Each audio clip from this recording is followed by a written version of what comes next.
This program is made possible in part by the Backlund Charitable Trust, established to educate and create awareness of environmental issues.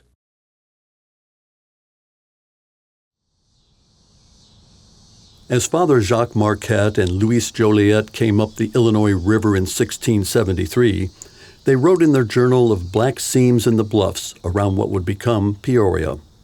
It was the first recorded mention of coal in Illinois.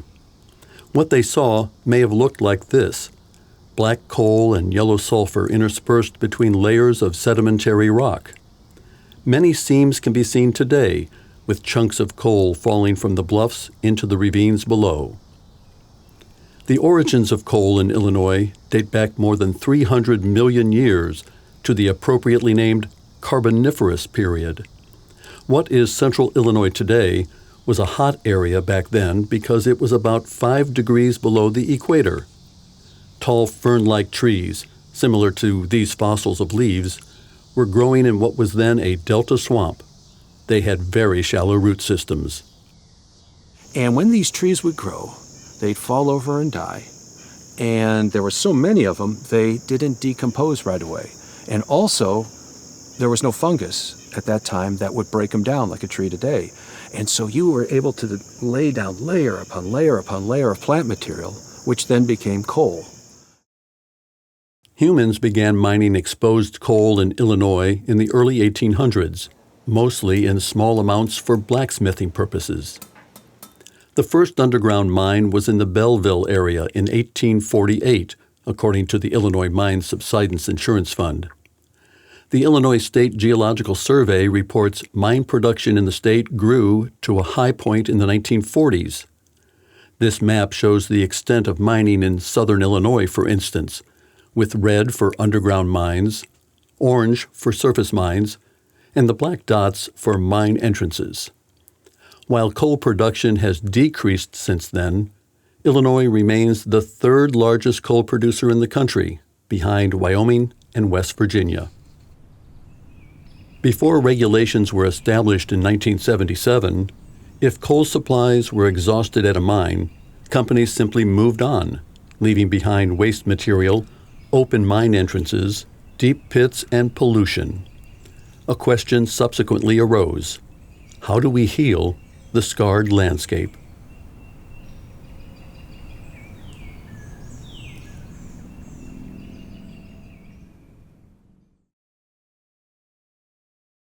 A map shows many mine sites dot the state, but there are not comprehensive records from the early mining years. For instance, the 1884 coal report for Knox County listed 46 mine sites, but that did not include unlocated coal mines. Many of these mines were small because there were no rail lines for trains to reach them. The Illinois State Geological Survey at the University of Illinois has the daunting task of tracking both known and the so-called lost mines. There's somewhere around 5,000 known mines, varying different sizes.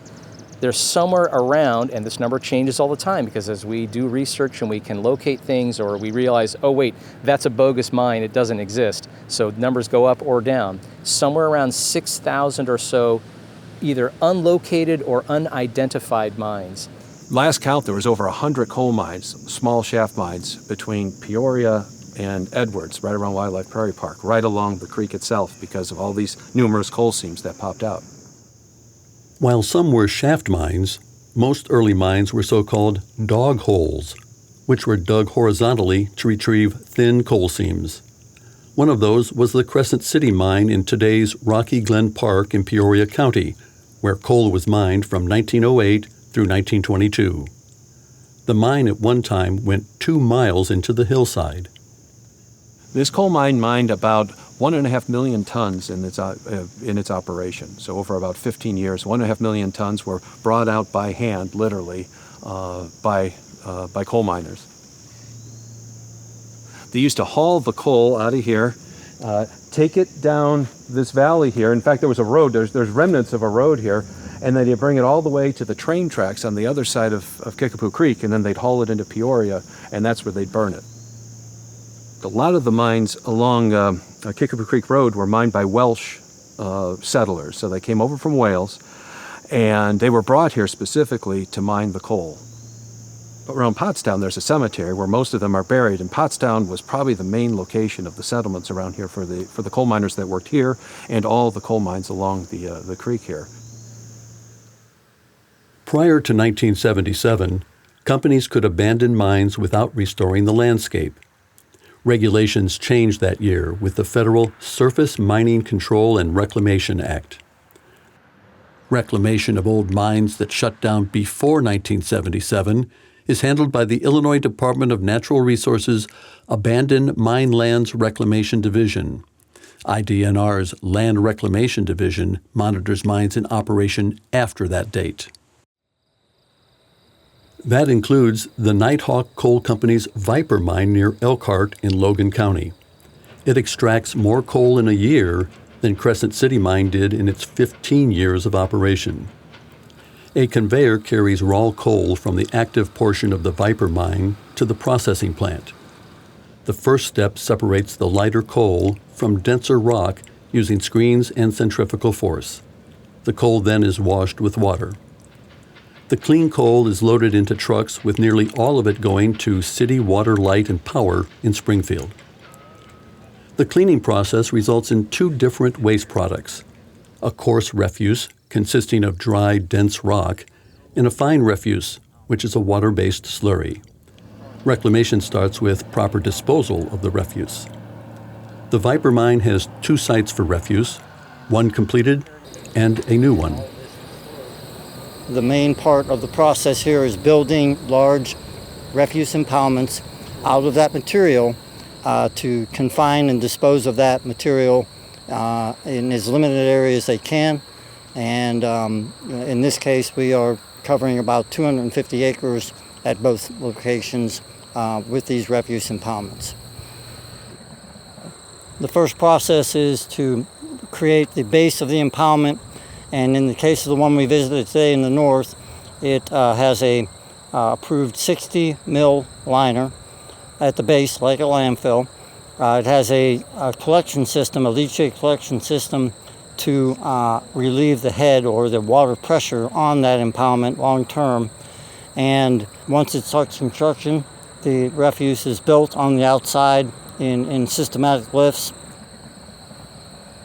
They construct the outer embankment out of the coarse refuse, and that raises in height. And in this case here, we are looking at a little over 100 feet in height. And the wet or slurry material waste product goes into the middle of it.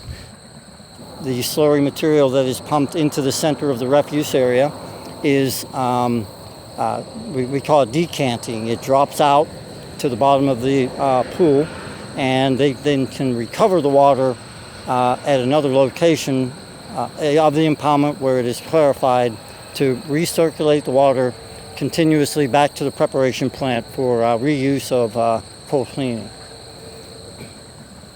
We have inspectors that visit the site regularly. They assure that all the water that falls on this site, it has to go through a sediment pond, and it has to leave through an approved location called an NPDES permit that's issued by the Illinois EPA. There's monitoring that goes on the impoundment to make sure it's stable. And at the end of the line, we have to see that the top of it, or the slurry area, is capped with coarse refuse. And at the very end of the line, the soil is placed in that has been stored for the decades of its use and placed back on the surface in a 4-foot layer. And we have preserved and stockpiled the subsoil and topsoil to be placed back on top. And then once that is achieved, it's vegetated with the appropriate species, and then a post-mining land use is determined and approved for a given mine site. And in this case, primarily at this underground facility, there's really 2 primary land uses, and that is cropland and herbaceous wildlife. And that is divvied up based on, we do not do cropland on refuse areas, so those areas will go back to a herbaceous wildlife land use. We spend a lot of time out here during the life of the operation, basically from cradle to grave. We approve the permits in the beginning and the construction. They're constantly modified through time. The cost of monitoring coal mine reclamation by the Illinois Department of Natural Resources is half funded by the federal government and half by the state. The cost of the actual reclamation is totally funded by the coal company in addition to the posting of a bond. They have to post a bond to our agency in the amount, and in this case, there's approximately a little under $24 million of bond posted by Nighthawk Coal for this particular site we're touring today.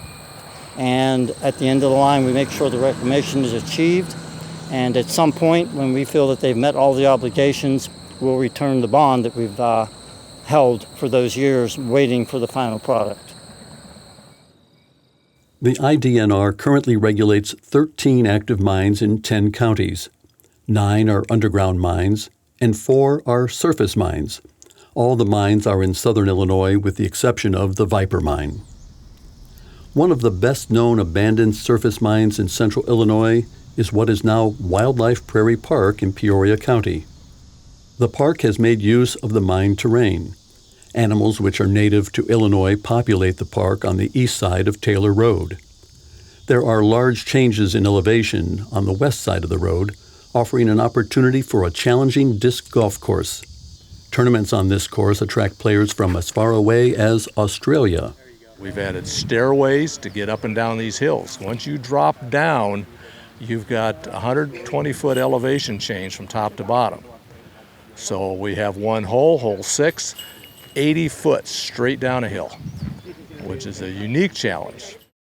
We also have our mountain bike trails, and so the mountain bike trails, this mined land is perfect for that because it's all hilly and bumpy and the mountain bikers love it.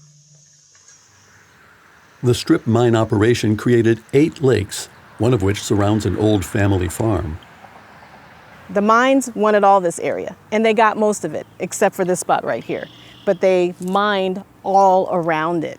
And so the family really were holdouts to the mine companies, really holding out until they sold to Wildlife Prairie Park, or gave it to the park. Reclamation of Wildlife Prairie Park has primarily been a private effort, but public dollars are needed to care for many old abandoned mines. Those dollars weren't available until the Federal Surface Mining Control and Reclamation Act. It established a tax on coal production to be distributed to states to clean up mines abandoned prior to 1977. The fee is 22 cents per ton of coal taken from active surface mines and about 9 cents at current underground mines. Unfortunately, the collection of the fee to fund abandoned mine land reclamation did expire in September 2021. But the good news is that later that fall, Congress passed the bipartisan infrastructure law, and that law did 2 things. It reauthorized the collection of the fee at 80% of previous levels. Would have been better to be 100%, but better to be reauthorized than not at all. But the second thing is great. Congress authorized the additional influx of $11.3 billion into the Abandoned Mine Lands Fund over the next 15 years. By the late 1970s, over 200,000 acres of Illinois land had been impacted by coal mining. And again, this is before any regulations that required cleanup. The Prairie Rivers Network estimates Illinois has reclaimed about 35,000 acres so far. Abandoned mine land is placed in 3 categories. Categories 1 and 2 are mines with risk to public health and safety, while Category 3 has environmental concerns. The Illinois Department of Natural Resources focuses its reclamation efforts on the first 2 categories. The Little John mine near Victoria in Knox County at one time had significant health and safety concerns. What you see behind me is the final high wall of the mining operation. So they mined all the way up to the road and then ended mining. So what has happened is over time, this large pit has become filled with water. The problem with this is this mine, when it came up to the road, was a hazard, was a safety hazard for motorists driving up and down the road. So what we did was we decreased the slope added some drainage material, added vegetation so it will have so it won't erode anymore. And that way, if somebody does go off the edge, they won't go directly into the water. There will be a way for them to get back out.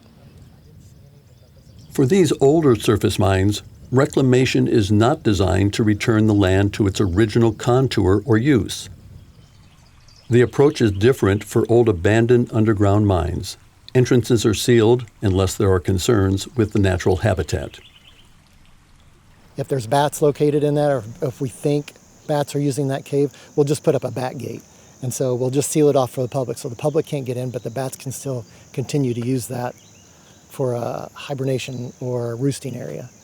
With our endangered and threatened species, we look at the National Environmental Policy Act, or NEPA, and we also coordinate with U.S. Fish and Wildlife and our own internal Department of Natural Resources group to identify any endangered or threatened species that could be in the area. Many old underground mines leave large exposed mounds of waste material, often referred to as gob piles. Rainfall can cause acid rain drainage, a problem that needs continual attention. This acidic water comes from the oxidation of sulfide and pyrite materials. So when we dig up coal, we're not just digging up coal, we're digging up a bunch of other materials along with it. And when those materials were left behind, companies walked away, they're exposed to oxygen, so they're oxidized, and then when it rains, that acidic material now flows downstream onto the site and even off of the site. It looks orange, it's got a low pH. So there's several ways to remediate that, but it's an ongoing problem. We will always have to come back and reclaim that or do maintenance on the system. So it's an ongoing issue. The residents of Toluca in Marshall County have undertaken a different approach to reclamation by embracing their mining history. It was an agricultural community of several hundred people prior to the first of 3 mines opening in 1892. The population grew to nearly 3,000, with about 1,000 mining jobs at the high point. Jobs disappeared when the mines closed in 1924, and the population slipped to about 1,400 in the 1930 census, the same population as today. Regardless of the terminology, the mounds can be called gob piles, jumbos, or slag heaps. The townspeople have shown these mounds can be reclaimed with pride. And originally it had a lot of trees on it, and it started to erode. So they got the Historic Society involved.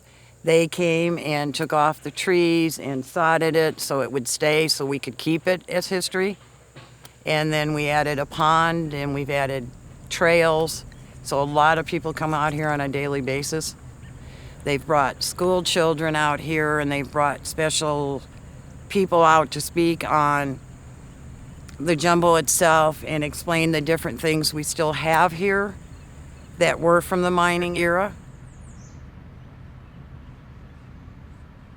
There's one other reclamation issue involving mines, and that is what you might call the reclamation of a structure or property on the surface after damage that was caused by a mine.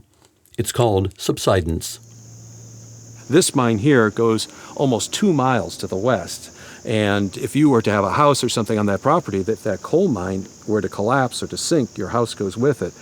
And so this subsidence is a big issue. And so the state is trying to figure out where these old coal mines are at to warn and to help people deal with this issue. The state passed a law making mine subsidence coverage available in all counties. The law mandates coverage to be automatically rolled into policies in 34 counties unless waived in writing by the insured. In the remaining counties, it must be made available upon request.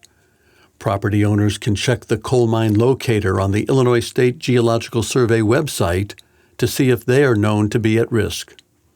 While the insurance industry administers the program, it is overseen by the Illinois Mine Subsidence Insurance Fund, or IMSIF, which is an independent private reinsurer created by state law in 1979. We set the premium dollars for the entire state of Illinois, so it's a common amount for everyone. and the insurance company collects the premium from their policyholders. They retain a small commission for the administrative piece of it, and then they remit quarterly their premium dollars that they collect to us. We are a reinsurer. We are an investigator of mine subsidence claims professionally with engineers and geologists.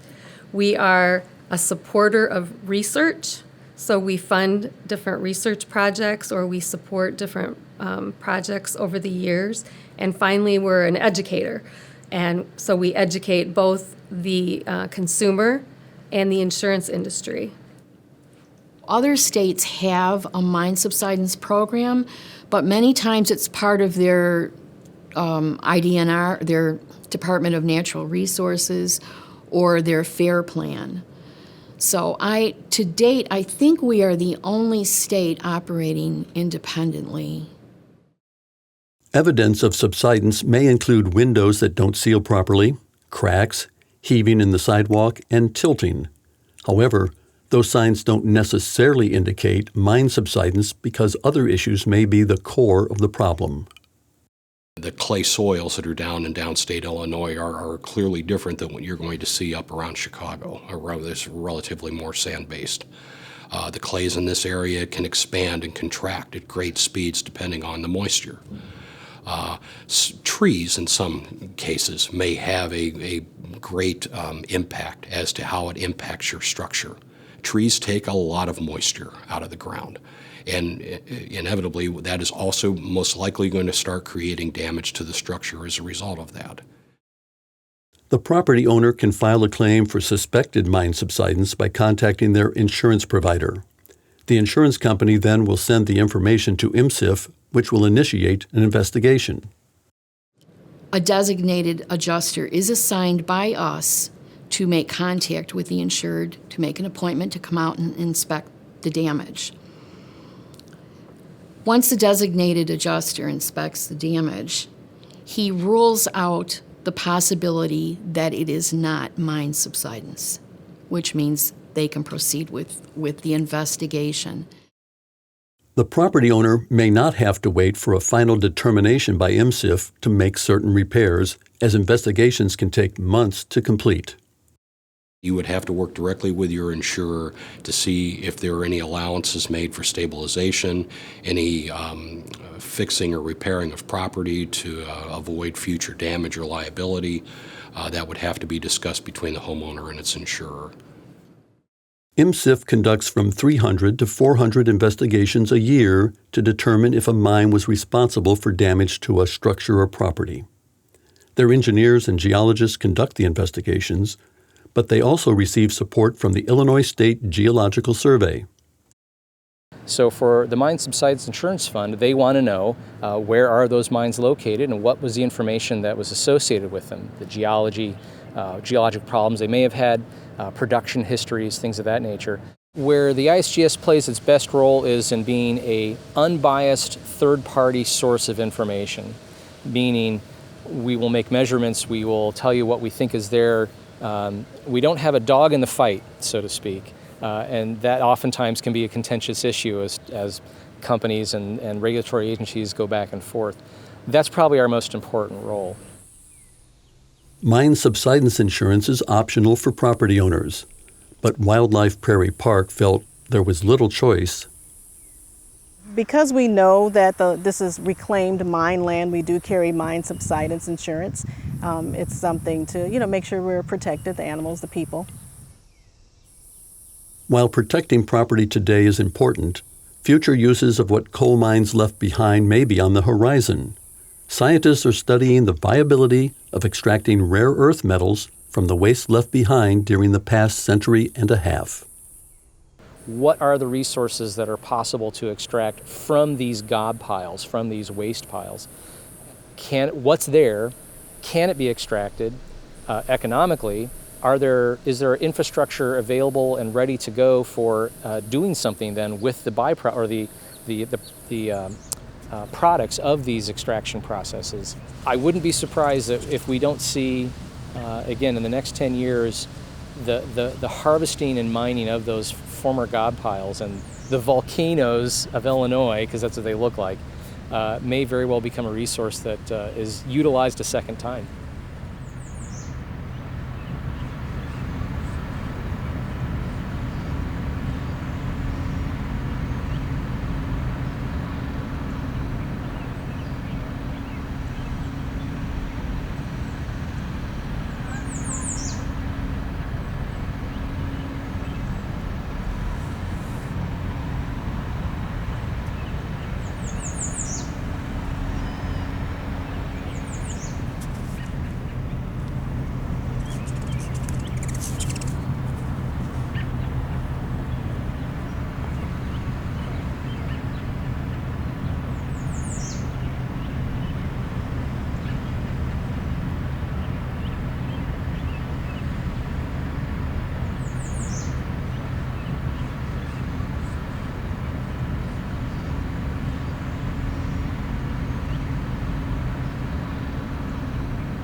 This program is made possible in part by the Backlund Charitable Trust, established to educate and create awareness of environmental issues.